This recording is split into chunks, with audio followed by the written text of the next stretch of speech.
तो उनके पास पाकिस्तानी पासपोर्ट है पाकिस्तानी पासपोर्ट और माँ के पास इंडियन पासपोर्ट है। तो आप समझिए कि 5 साल 7 साल के बच्चे को पाकिस्तान भेजा जाएगा क्योंकि उनके पास पासपोर्ट। वो ज़रा बच्चे यहाँ पर दिखाइए, ये गाड़ी में बैठे हुए हैं 3 दिन से, और ये वो बच्चे हैं। अब इनके पास पाकिस्तान का पासपोर्ट है और इनकी अम्मी कहाँ है? अच्छा, आपके पास इंडियन पासपोर्ट है जी। आप कहाँ के रहने वाली हैं इंडिया में? जोधपुर, राजस्थान। जोधपुर। आपकी शादी पाकिस्तान में हुई? कहाँ पर? मीरपुर पास, सिंध में। और बच्चों का पासपोर्ट बन गया आपका? अभी अप्लाई किया था क्या? अभी बना नहीं है? अप्लाई किया हुआ वहाँ का बना नहीं है, आरपी वगैरह और तो क्या क्या जा रहा है? बच्चों को तो भेजा जाएगा क्योंकि उनके पास पाकिस्तान पासपोर्ट है, माँ यही रह जाएगी। अब ये छोटे बच्चे हैं, देखिए इसमें कुछ ऐसी कहानियां भी हैं, लेकिन ज़रूरी यहाँ पर ये है ज़्यादा दिखाना कि जो आतंक के आका पाकिस्तान में बैठे हैं उनकी आप बात कर रहे हैं वहां पर लोगों से कि किस तरीके से जिनके पास पाकिस्तानी पासपोर्ट है उनको भेज दिया जाएगा। फिलहाल बाबा शुक्रिया हमारे साथ जुड़ने के लिए। और देखिए किस तरीके से जम्मू कश्मीर से इस वक्त की बड़ी खबर आपको बता रहे हैं। जम्मू कश्मीर में आतंकियों की तलाश में ताबड़तोड़ छापेमारी चल रही है, घर घर तलाशी अभियान चला रही है सेना, एक एक आतंकी को ढूंढ रही है। घर से लेकर जंगल तक सेना का सर्च ऑपरेशन चल रहा है। जम्मू कश्मीर के कई जिलों में छापेमारी हुई है। देखिए ये जो ऑपरेशन है वो घर घर में इसलिए चल रहा है कि कोई भी आतंकियों के साथ साथ उनके मददगार भी न छूट पाए, और इसीलिए घर घर तलाशी अभियान चल रहा है सेना का जम्मू कश्मीर में आतंकियों की तलाश में। और ये ताबड़तोड़ छापेमारी हो रही है। आपको ये भी दिखाया कि किस तरीके से वहां पर जो आतंकी पहलगाम हमले में शामिल थे उनके घरों को भी जमींदोज कर दिया है, नेस्तनाबूद कर दिया गया है। और अब घर घर तलाशी अभियान सेना की तरफ से चलाया जा रहा है, एक एक आतंकी को ढूंढ रही है सेना। और जतिन हमारे से सीधे जुड़ गए हैं ग्राउंड जीरो से, उनके पास चलेंगे। जतिन अब घर घर में छापेमारी हो रही है, यानी कि कोई भी आतंकी बल्कि आतंकी का कोई भी मददगार छूटना नहीं चाहिए। जतिन बिल्कुल बिल्कुल। देखिए अब से थोड़ी देर पहले मैं सोफिया में था जहां पर अदनान आतंकी के घर को जमींदोज किया गया, लेकिन उसके आसपास पूरा जो गांव है वहां पर भी कॉपिंग ऑपरेशन चलाया गया। अदनान के बारे में लोग क्या जानते हैं, कब से गायब था, लास्ट टाइम कब देखा, इन सब चीजों के बारे में ऑपरेशन जो है वो ग्राउंड पर चल रहा है। लेकिन सबसे चुनौतीपूर्ण आप मेरे पीछे पहाड़ी देख रहे हैं, जो जंगल है, पहाड़ी है, इसके अंदर आतंकियों के छिपे होने की आशंका है। और इसी पूरे स्ट्रेच पर जो कॉम्बिंग ऑपरेशन कह लीजिए, सर्च ऑपरेशन कह लीजिए, वो बड़ी तेजी से चल रहा है। चुनौतियां क्या है वो भी मैं आपको जल्दी से बताता हूँ। नीचे आप देखेंगे पानी है और ऊपर आप पहाड़ देख रहे हैं, जंगल देख रहे हैं, और जिस सड़क पर मेरी मौजूदगी है और सड़क के दूसरी तरफ आप देखेंगे फिर से पहाड़ है। तो कहीं ना कहीं इस पूरे इलाके को सैनिटाइज करना सिक्योरिटी फोर्सेस के लिए बहुत चुनौती का काम है। और यही कारण है कि चाहे वो भारतीय फौज हो, सीआरपीएफ के जवान हो, जम्मू कश्मीर पुलिस हो, एसओजी हो, ये चारों मिलकर अलग अलग जोन्स में इस तरीके से कॉम्बिंग ऑपरेशन चला रहे हैं। आप इस तस्वीर को एक बार फिर से देखिए, तकरीबन 35 किलोमीटर का है पूरा जंगल। आतंकियों की तलाश जिनकी संख्या 3 से 4 बताई जा रही है, ये वो आतंकी जो कि पहलगाम में आतंकी वारदात को अंजाम दिया,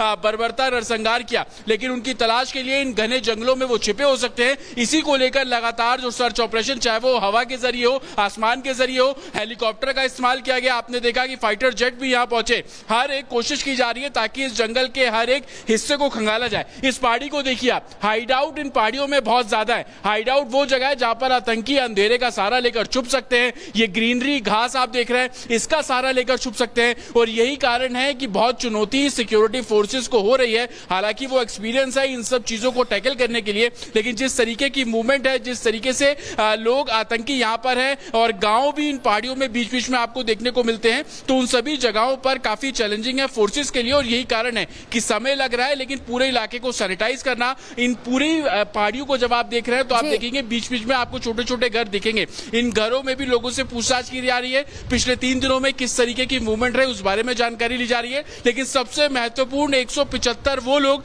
जिनको हिरासत में लिया गया, ये वो लोग हैं जो पूरे साउथ कश्मीर की बात करें तो वहां पर जो भौगोलिकी है वो कुछ इसी तरीके से है कि ज्यादा से ज्यादा वहां जंगल है, पहाड़ों के बीच में लोगों के घर हैं, और इसी की आड़ लेकर के आतंकवादी वहां पर आ जाते हैं। सुमित, पिछले कुछ वर्षों में हमने देखा है कि आतंकवादी घटनाओं में तेजी से कमी भी देखी गई थी, लेकिन 22 अप्रैल को जो कुछ हुआ सबको हैरान कर दिया, सबको परेशान कर दिया। अब क्या वहां पर ड्रोन से भी इलाके में सर्च ऑपरेशन चलाया जा रहा है? और न सिर्फ ड्रोन के जरिए बल्कि ग्राउंड ऑपरेशन लगातार जारी है। जो टीमें हैं वो ग्राउंड पर भी, जहां पर शोपियां की जो तस्वीरें आपको कुछ देर पहले जतिन यहां पर दिखा रहे थे, वहां पर प्लेन जो एरियाज हैं वहां पर जगह जगह पर अलग अलग टीमें कॉम्बिंग ऑपरेशन इस वक्त चला रही हैं। और पहलगाम की जो पीर पंजाल की जो पहाड़ियां हैं उन पर भी लगातार जो है वो ग्राउंड ऑपरेशन के साथ साथ जो इन जंगलों को भी पूरी तरीके से खंगाला जा रहा है। एनआईए की भी टीम आज यहां पर पहुंची है। पूरे इलाके को एनआईए की टीम की तरफ से पहलगाम में अपने कब्जे में यहां पर लिया गया है। उन सबूतों को इस वक्त तलाशा जा रहा है, उन पूरी जगहों को इस वक्त तलाशा जा रहा है जहां जहां पर आतंकियों के लिए हाइड आउट्स हो सकते हैं, जो रास्ते हो सकते हैं जिनका इस्तेमाल आतंकियों की तरफ से किया गया होगा।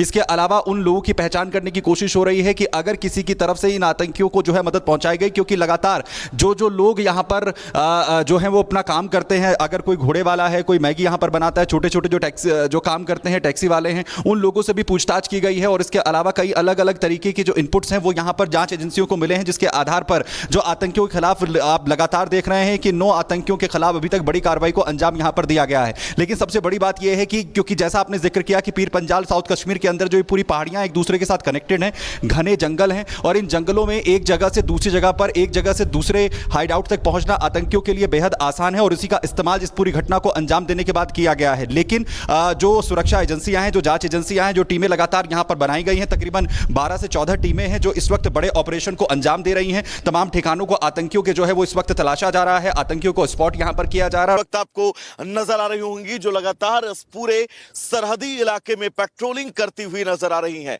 महत्वपूर्ण यह है कि किसी भी तरह से इस बॉर्डर के इलाके से घुसपैठ ना हो, और अगर आने वाले वक्त में सरहदों पर स्थितियां बिगड़ती हैं, हालात बिगड़ते हैं, तो उन हालातों के लिए यहां पर बीएसएफ पूरी तरह से मुस्तैद है। इस बात को भी आप बाखूबी समझ सकते हैं।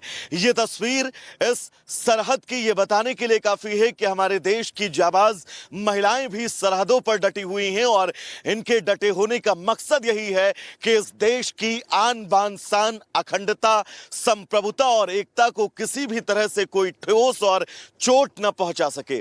पहलगाम में हुआ आतंकी हमला, जिस हमले ने इस देश के अंतरात्मा को झकझोर कर रख दिया, और अब इस हमले के बाद बदला लेने का वक्त है।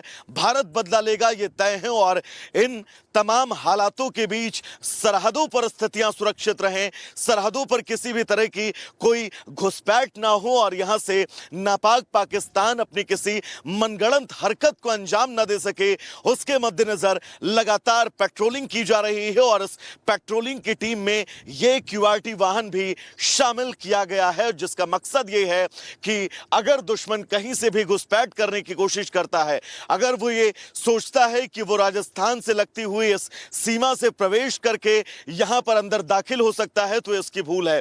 मेरे विजय महेश अगर आपको एक बार तस्वीर दिखाएंगे तो इस तस्वीर में आप देख सकते हैं कि यहां पर पाकिस्तान की एक पोस्ट भी आपको नजर आ रही होगी, और पाकिस्तान की इस पोस्ट पर भी तैनाती पाकिस्तानी सेना की है। लेकिन हमारी बीएसएफ अपने इस मोर्चे पर पूरी मजबूती के साथ खड़ी है, और इस मजबूती का मकसद आप समझ सकते हैं कि हालात न बिगड़े, स्थितियां न बिगड़े, और अगर हालात और स्थितियां बिगड़ते भी हैं तो उन हालातों को काबू में, उन हालातों पर पूरी तरह से नियंत्रण रखने के लिए यहां पर हमारी सुरक्षा बलों की मौजूदगी काफी है।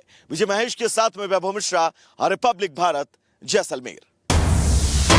आपको बता दें पिछले 4 दिन में 460 पाकिस्तानी वापस भेज दिए गए हैं। पाकिस्तानियों को दिया अल्टीमेटम का आज आखिरी दिन है और आज करीब 166 पाकिस्तानी वापस लौट गए हैं। तस्वीरें भी लगातार सामने आ रही कि किस तरीके से अटारी बॉर्डर पर पाकिस्तानियों का पहुंचना शुरू हो गया है और 460 पाकिस्तानी अभी तक वापस भेजे जा चुके हैं। वहीं आज अभी तक 166 पाकिस्तानी वापस भेजे गए हैं। अल्टीमेटम दिया गया था कि भारत से अपने देश में वतन वापसी कर ले। अब ऐसे में लगातार लोग वहां पर पहुंच रहे हैं, पाकिस्तानी वहां पर पहुंच रहे हैं। हमारे साथ हमारे सहयोगी सुमित झा जुड़ गए हैं। अटारी बॉर्डर की तस्वीरें जरा दिखाइएगा सुमित, और साथ ही लोगों से बातचीत भी करिएगा, क्योंकि अब तो ये पूरा तय हो गया कि आज क्या आज आपको ये देश खाली करके जाना है।